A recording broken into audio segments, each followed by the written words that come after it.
Those are my parsnips. Just look what the frost has done to the leaves. They have got frost damage, but they say that parsnips taste better after they've been out in the frost for some time. It's pretty cold. Over here already you can see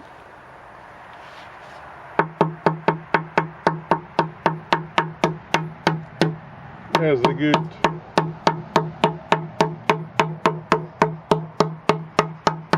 layer of ice on the water bucket. Last year I waited for too long and the whole bucket froze and it was difficult. So I really have to break this up and get all the water out and turn the buckets upside down. This is the anomalous expansion of water that when water freezes it expands and it comes to the top, and that's what's happening inside your plants. That all the cells in the plants have water in them, and when that freezes it disrupts the cells. And the poor plants, they die off because they're just leaking fluids out from it. And the other thing is that the ground freezes up and it can't take any water up from the ground, and it just dies off. And that's what the frost does to you. Green soup celery has gone exactly the same way. Just been hit by the frost. All the cells have been ruptured. I suppose the ice or the water inside the cells expands, ruptures the cells, and the plant keels over and dies. Same with all my parsley. Yeah, it's done the same. But hopefully it'll come again in the spring. I think it's a biennial. Oh well, there's some. Looks like the volunteer foxgloves. So they're all keeling over as well. So time to get those water buckets emptied out.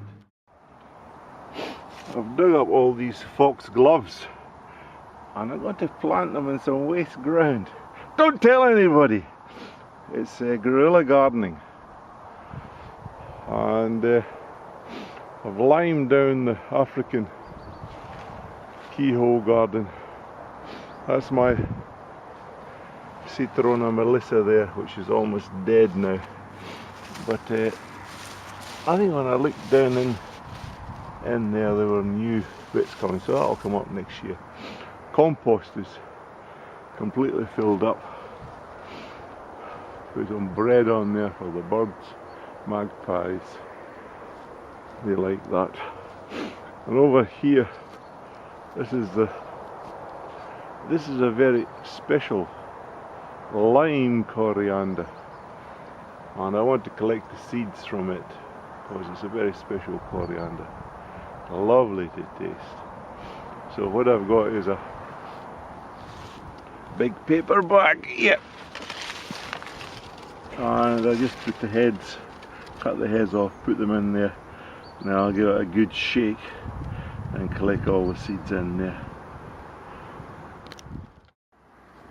So that's all the coriander seeds collected. This one also was a variety called Slow Bolt, so it didn't sort of go to seed all that quickly, so you could always harvest the leaves. So that was a good one as well. And now they're all in this bag, and now I should just sort of bash it about and shake all the seeds off and then collect them.